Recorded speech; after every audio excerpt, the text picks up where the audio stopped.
नमस्कार, मैं डॉक्टर राकेश पाठक।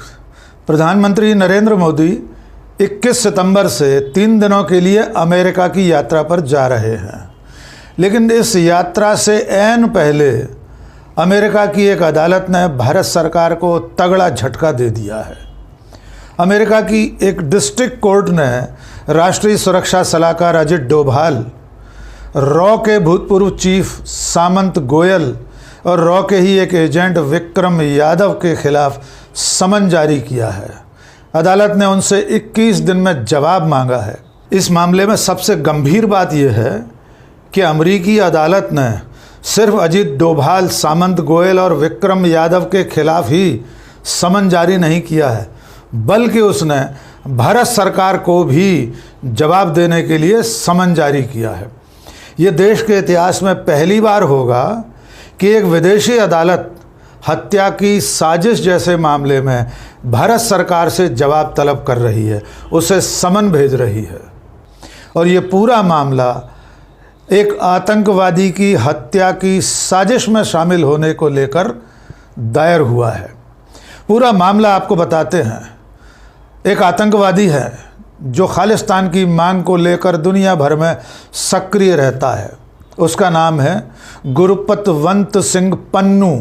पन्नू को भारत सरकार ने आतंकवादी घोषित कर रखा है। उसकी गिरफ्तारी के लिए सरकार ने कई बार इंटरपोल से अनुरोध किया है, लेकिन इंटरपोल लगातार सरकार के इस अनुरोध को इस आधार पर खारिज करती रही है कि भारत सरकार ने पर्याप्त साक्ष्य इस बारे में नहीं दिए हैं कि पन्नू को क्यों गिरफ्तार किया जाए। ये गुरपतवंत सिंह पन्नू अमेरिका और कनाडा की दोहरी नागरिकता रखता है और पन्नू सिख फॉर जस्टिस नाम के संगठन के जरिए अपना आंदोलन चलाता है। इसी पन्नू को मारने के लिए, इसकी हत्या के लिए किसी को सुपारी दी गई थी। ये मामला पिछले साल सामने आया था। अमेरिका ने निखिल गुप्ता नाम के एक भारतीय कारोबारी के खिलाफ मुकदमा दर्ज किया था। शिकायत ये मिली थी कि निखिल गुप्ता ने रॉ के एजेंट विक्रम यादव के कहने से अमेरिका में भाड़े के हत्यारे की तलाश शुरू की थी। निखिल गुप्ता ने जिसे ढूंढा, जिसे शूटर के रूप में हासिल किया, उसे गुरपतवंत सिंह पन्नू की हत्या के लिए $1 लाख की सुपारी दी। इसमें $50,000 एडवांस में देना तय हुआ। लेकिन निखिल गुप्ता का दुर्भाग्य ये था कि निखिल गुप्ता ने रॉ के एजेंट विक्रम यादव के कहने से भाड़े के जिस हत्यारे को ढूंढा था, दरअसल में वो अमेरिका की एजेंसी FBI का अधिकारी था। यानी जिसे निखिल गुप्ता हत्यारा समझ रहे थे, भाड़े का हत्यारा समझ रहे थे, शूटर समझ रहे थे, वो व्यक्ति, वो अमेरिकी नागरिक असल में FBI का एजेंट था। यानी वो शूटर का अभिनय करता रहा, नाटक करता रहा, निखिल गुप्ता से सारी जानकारियां, सारी बातचीत इस सौदे के नाम पर करता रहा कि वो और उसके साथी पन्नू की हत्या कर देंगे। सौदा तय होने के बाद निखिल गुप्ता विक्रम यादव के जरिए से मिलने वाली सूचनाएं इस तथाकथित भाड़े के हत्यारे तक पहुंचाता रहा। निखिल गुप्ता ने उसकी फ़ोटो, उसकी लोकेशन, उसका पता ठिकाना इस कथित शूटर तक पहुंचाने का काम किया। लेकिन दरअसल में वो शूटर था ही नहीं। जैसा कि हमने आपको शुरू में बताया, वो FBI का एजेंट था। वो डबल क्रॉस कर रहा था। वो इस पूरे षड्यंत्र का खुलासा करना चाहता था। वो इस पतारसी में लगा हुआ था कि अमेरिका के नागरिक पन्नू की हत्या की सुपारी दरअसल में किसने दी है। और जब उसे सारी चीज़ों की जानकारी हो गई, जब पुख्ता तौर पर उसने ये जान लिया कि भारत की counter intelligence agency research and analysis wing, जिसे हम रॉ के नाम से जानते हैं, उसने पन्नू की सुपारी दी है। इसकी जानकारी जब अमेरिकी प्रशासन को मिली, तब उसने निखिल गुप्ता की गिरफ्तारी के लिए वारंट जारी किया। निखिल गुप्ता उस वक्त भाग चुका था और चेकोस्लोवाकिया चला गया था। लेकिन अमेरिका की सरकार ने प्रत्यर्पण संधि के मातहत निखिल गुप्ता को चेक रिपब्लिक से बुलवा लिया और इस वक्त निखिल गुप्ता न्यूयॉर्क की जेल में कैद है। इस पूरे मामले को लेकर जिस पन्नू की हत्या की सुपारी दी गई थी, उसी के एक और साथी हरदीप सिंह निज्जर की कनाडा के ब्रिटिश कोलंबिया में पिछले साल हत्या हुई थी। उसकी हत्या के बाद इस निखिल गुप्ता ने उस FBI एजेंट को, जो कि हत्यारा बना हुआ था, हत्यारे की शक्ल में हत्यारे का अभिनय करते हुए निखिल गुप्ता के संपर्क में बना हुआ था, उससे निखिल गुप्ता ने कहा था कि निज्जर भी हमारे टारगेट पर था, हमारा टारगेट था।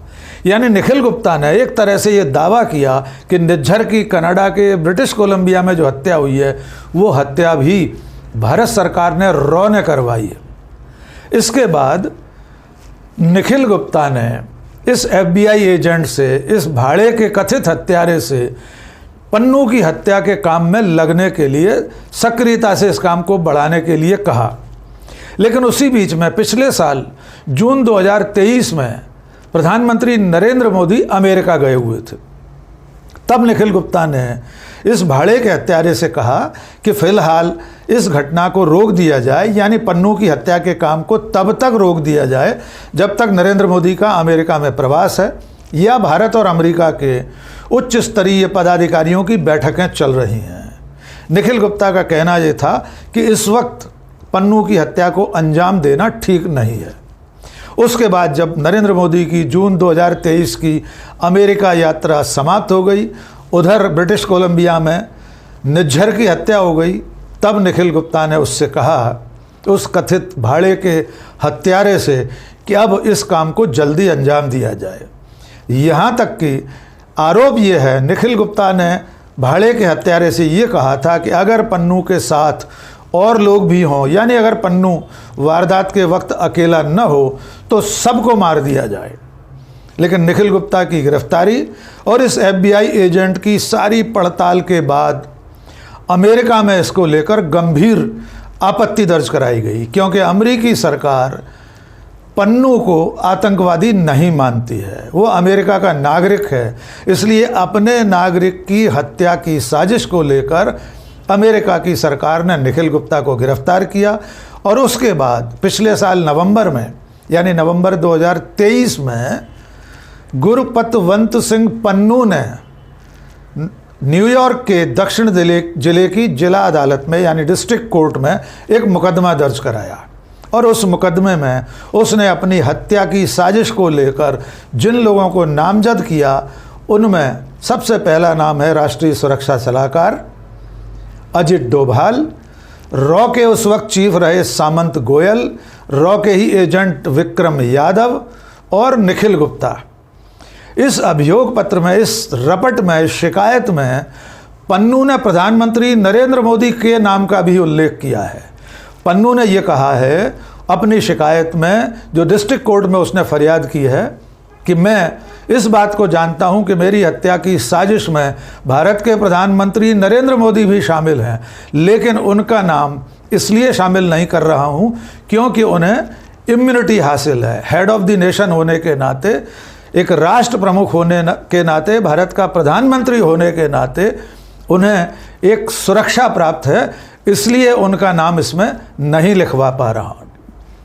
पन्नू ने यह भी कहा था कि उसके पास सबूत है कि प्रधानमंत्री नरेंद्र मोदी ने उसकी हत्या की साजिश रची है। और सबूत के तौर पर पन्नू ने प्रधानमंत्री के उन भाषणों का उल्लेख किया है जिनमें प्रधानमंत्री दूसरे देशों में घुसकर देश के दुश्मनों को मारने का दावा कर रहे हैं। प्रधानमंत्री नरेंद्र मोदी ने पिछले सत्र में, पिछली सरकार में संसद में खड़े होकर कहा था कि अब भारत सरकार एक मजबूत सरकार है, अब देश के दुश्मनों को घर में घुसकर मारने का काम करती है। पन्नू ने प्रधानमंत्री के इसी भाषण को सबूत के तौर पर अपनी शिकायत में संलग्न किया है। कुल मिलाकर पन्नू की शिकायत के बाद भारत में हड़कंप मच गया है। डिस्ट्रिक्ट कोर्ट ने, न्यूयॉर्क की डिस्ट्रिक्ट कोर्ट ने समन जारी कर दिए हैं और उनमें अजित डोभाल, सामंत गोयल और विक्रम यादव को 21 दिन के भीतर जवाब पेश करने को कहा गया है। ये एक बहुत बड़ी घटना है। आज तक देश के इतिहास में इससे पहले कभी नहीं हुआ कि किसी हत्या की साजिश जैसे मामले में देश के राष्ट्रीय सुरक्षा सलाहकार, देश की सबसे बड़ी खुफिया agency, counter intelligence agency raw के चीफ के खिलाफ समन जारी हो, रॉ के एजेंट के खिलाफ समन जारी हो और प्रधानमंत्री का नाम भी शिकायत में आया है, भले उन्हें आरोपी उस फरियादी ने नहीं बनाया है। इस मामले को लेकर न्यूयॉर्क की अदालत से समन जारी होने को लेकर भारत का विदेश मंत्रालय अपनी प्रतिक्रिया देने आया है। विदेश सचिव विक्रम मिस्त्री ने कहा है कि ये मामला पूरी तरह निराधार है, पन्नू के आरोप झूठे हैं। डिस्ट्रिक्ट कोर्ट से भारत के पदाधिकारियों के खिलाफ समन जारी होना, अमेरिका की अदालत से भारत के राष्ट्रीय सुरक्षा सलाहकार, रॉ के भूतपूर्व चीफ और रॉ के एजेंट के खिलाफ समन जारी होना पूरी तरह अनुचित है। भारत सरकार के विदेश मंत्रालय का दावा है, विदेश मंत्रालय के प्रवक्ता रणधीर जायसवाल ने भी कहा है कि जब इस पूरे प्रकरण की जानकारी मिली थी तो सरकार ने इसके लिए एक उच्च स्तरीय जांच समिति बना दी थी। इसकी जांच भारत सरकार खुद कर रही है, लेकिन ये बाकी के आरोप निराधार हैं। पन्नू की हत्या की साजिश में भारत का कोई अधिकारी, भारत की कोई एजेंसी शामिल नहीं थी और इस तरह से अदालत से समन जारी होना, अमेरिका की अदालत से भारत के अधिकारियों के खिलाफ समन जारी होना पूरी तरह अनुचित है। लेकिन फ़िलहाल एक गंभीर चिंता की बात यह है कि अगर राष्ट्रीय सुरक्षा सलाहकार के खिलाफ अमेरिका की अदालत ने कोई समन जारी किया है तो भविष्य में उनके अमेरिका की यात्रा करने पर भी खतरा पैदा हो गया है। ख़ास तौर से इस मौके पर इस तरह का समन आना जब 21 सितंबर से प्रधानमंत्री नरेंद्र मोदी खुद अमेरिका के प्रवास पर जा रहे हैं।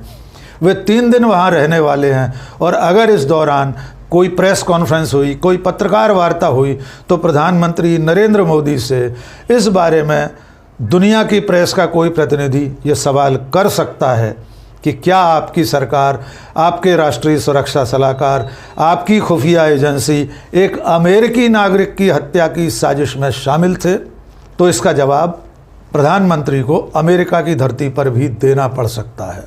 ये मामला बहुत आसानी से ठंडा होने वाला नहीं है, क्योंकि अमेरिका और अमेरिका की सरकार अपने नागरिकों को लेकर कुछ अतिरिक्त संवेदनशील रहती है। अदालत का ये समन आगे चलकर किस करवट बैठेगा, अजित डोभाल, सामंत गोयल, विक्रम यादव, निखिल गुप्ता, वे भी भारतीय कारोबारी हैं, ये सब इस मामले से कैसे निकलेंगे? भारत सरकार इस लड़ाई को विदेश नीति के मोर्चे पर, भारत अमेरिका के संबंधों के मोर्चे पर किस तरह हैंडल करेगी, ये आने वाले दिनों में देखना होगा। लेकिन निश्चित तौर पर हमारे देश के लिए ये एक चिंता की बात है। देश के राष्ट्रीय सुरक्षा सलाहकार और इतने बड़े बड़े अधिकारियों के खिलाफ हत्या की साजिश जैसे मामले में समन जारी होना देश की संप्रभुता पर भी एक सवाल है, और वो भी तब जब मामला एक घोषित आतंकवादी के बारे में है, जो पन्नू भारत सरकार की तरफ से 2 साल पहले आतंकवादी घोषित किया जा चुका है, जो भारत की एकता के खिलाफ, भारत की अखंडता के खिलाफ दुनिया भर में अभियान चलाता है, जो खालिस्तान का प्रबल समर्थक है, जो देश को तोड़ने की सबसे मुखर आवाज़ों में से एक है, उसकी शिकायत पर, उसकी फरियाद पर यह मुकदमा और समन जारी होना निश्चित तौर पर चिंता की बात है। आज के इस वीडियो में बस इतना ही। बहुत बहुत शुक्रिया। जय हिंद।